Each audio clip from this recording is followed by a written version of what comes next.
Bangkok is one of those cities where every neighborhood has its own personality. Today, we're exploring a different side of the city. No major tourist attractions, no strict plans. Just a perfect day exploring Bangkok.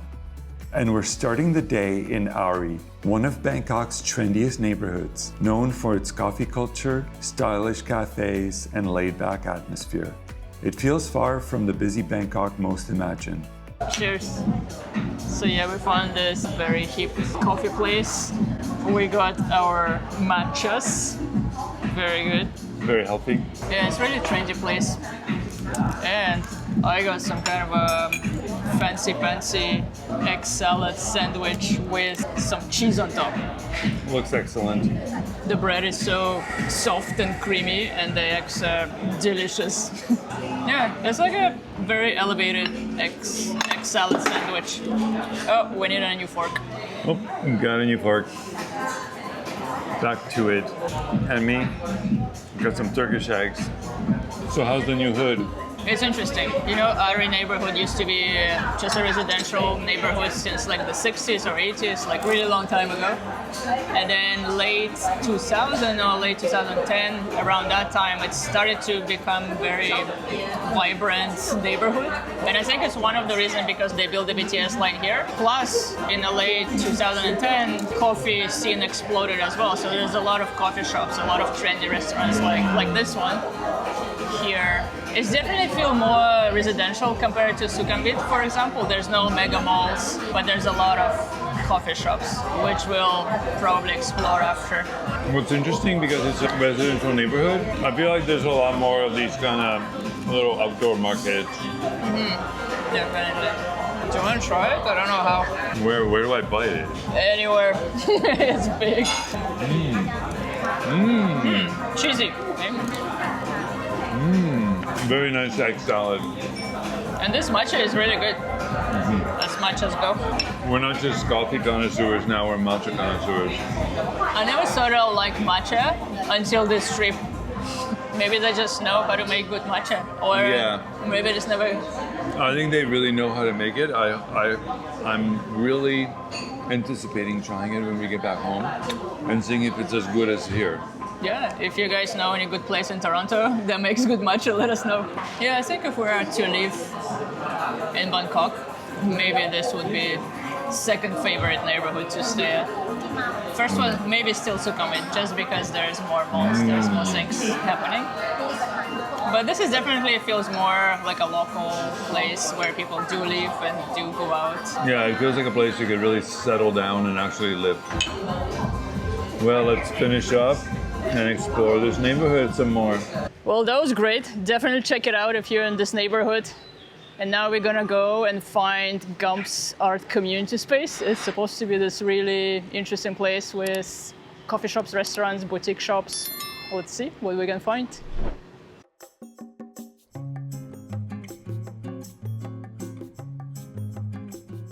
This neighborhood is really green, like a lot of green trees. Definitely something to consider if you're looking for a place to live.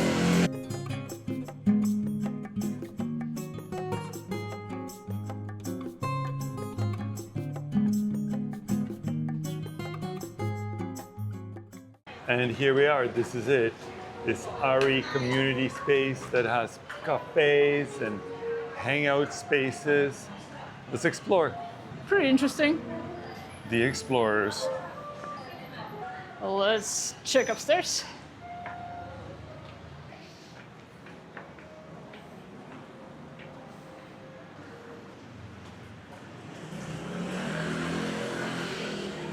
Fashion school, drawing. It really is for the community. This is where people come to get together, hang out, learn new skills, and just network with everyone in their neighborhood.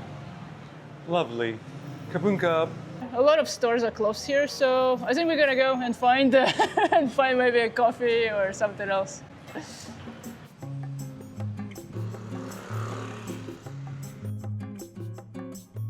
Cute little courtyard. Maybe this place, coffee all the time. Coffee all the time. coffee all the time. Look at these cups. They're like teacups, but it's actually cappuccino. And what a cute little place. I feel like we're in someone's house. Little grandma's cottage. Yeah, it's exactly like a cottage. Like this is like a veranda. And like over there, it's like this little house. Very good coffee though. And there's no Wi-Fi. And there's no tourists. Like I don't see a lot of tourists. Except for this one. If you're coming to Bangkok and you're here just for a week or so, this is probably not a neighborhood you're going to visit. But if you are here for an extended period of time, if you're thinking of living here or just staying here for a long time, like a digital nomad or something, this is a nice little chill, laid-back neighborhood that you can consider.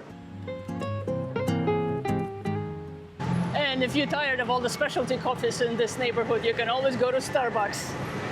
Oh, you can always count on Starbucks. I'm joking.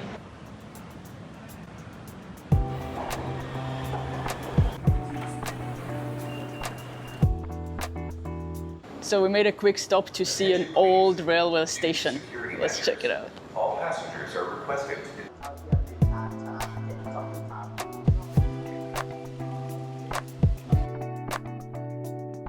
So the station is over 100 years old. It was opened in 1916, and it used to be a main station serving long distances train to Chiang Mai, to Malaysia, but it's no longer a main station, so it feels a bit nostalgic.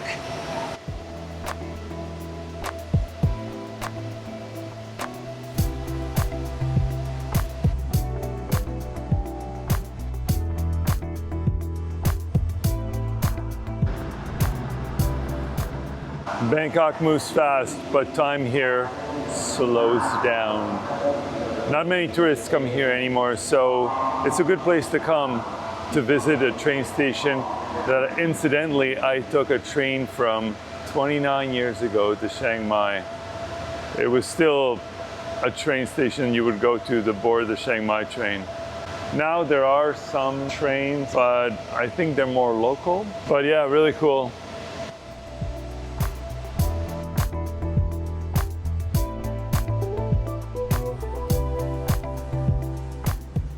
This station feels a bit European because the design was inspired by Frankfurt Station in Germany.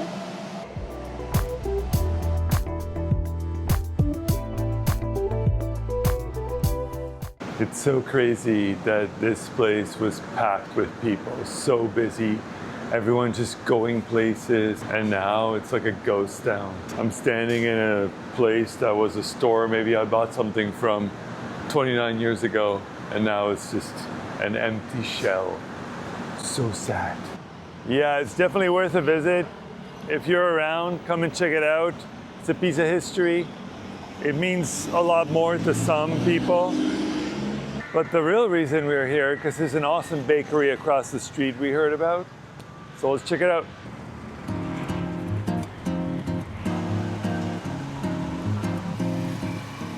We made it. Here we are. Slow butter. Okay, got the goods. This place is truly epic. So there's no place to sit inside. We have to find a place where we can try this. This Danish from Slow Butter Bakery is made with 100% organic cultured butter imported from Denmark. Flaky, buttery, sinful goodness. Obviously words cannot describe how good this is. I know I say that a lot, but this is the best Danish I've ever had. And it's here in Thailand. Let me confirm if this is the best Danish ever. The best.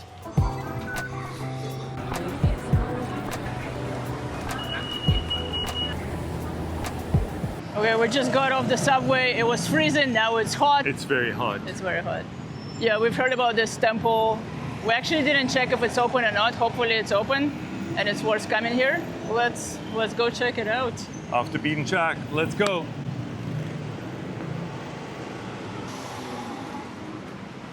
Supposed to be 12 minutes walk. So far so good. The sidewalks are acceptable. The shade is acceptable because in the sun It's like extremely hot. Okay, I think we made it.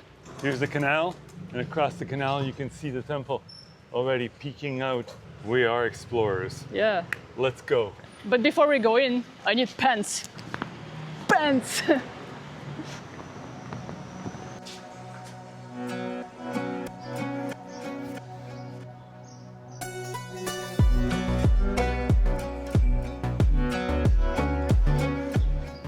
Right across the canal, just like 5 minutes walk, there's a grand palace.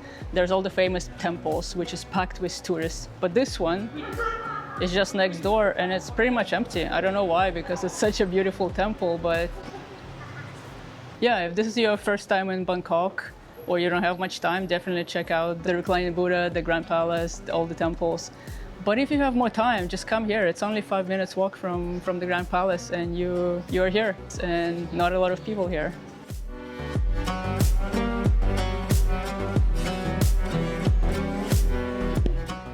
It's nice to be, oh, he's so hot. It's nice to be alone with my elephant without all the crowds. Mind you, there are still people here, but not that many. You know, it's really nice when you can explore a temple like this just on your own without all the crowds and all the people. It really is much easier to appreciate it when you're not just surrounded by crowds and people pushing and shoving, trying to see something. It's, I feel like I'm getting a lot more out of this than I do out of the bigger sites that we've seen. Look at all the details here.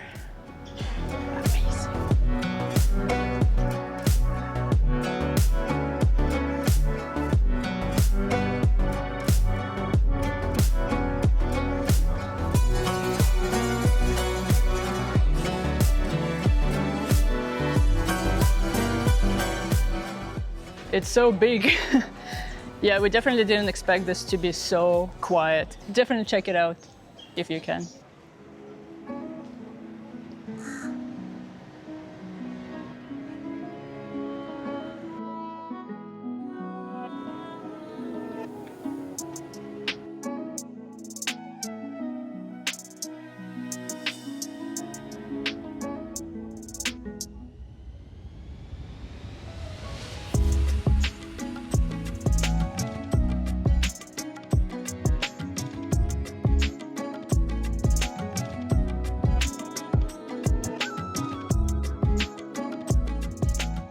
So the real question is this better than the Grand Palace and all the famous temples in Bangkok?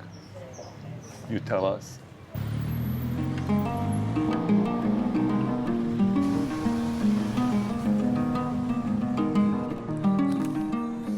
Wow, I still can't believe why there's no tourists in that temple. It's so nice. But yeah, we definitely stay longer than we wanted. And now it's time to eat. We're just 5 minutes away from the temple. It's been a while since we had green curry, so here we are at Siam restaurant. And guess what we're having? Green curry. Wow, I really miss having green curry. A little spicy, but not too much. Coconutty, very creamy, full of flavors, just the way we like it. What do you think? Yeah, it is full of flavor. You can really taste the lemongrass in it. And these green eggplants, they taste fantastic. Here we have some beautiful pork skewers with some tamarind sauce. Oh, baby. From Canada. Canada. Thank you. Wow, the pork is so tender and fatty and juicy. We love it. Yeah, if you're in the area, definitely come check this place out. Very authentic flavors. That's what we love about Bangkok. Every neighborhood feels completely different. 1 minute you're in a trendy cafés, and the next you're walking through quiet temples and historic train stations. You really don't need tourist attractions to have an amazing day here. Sometimes the city itself is the attraction.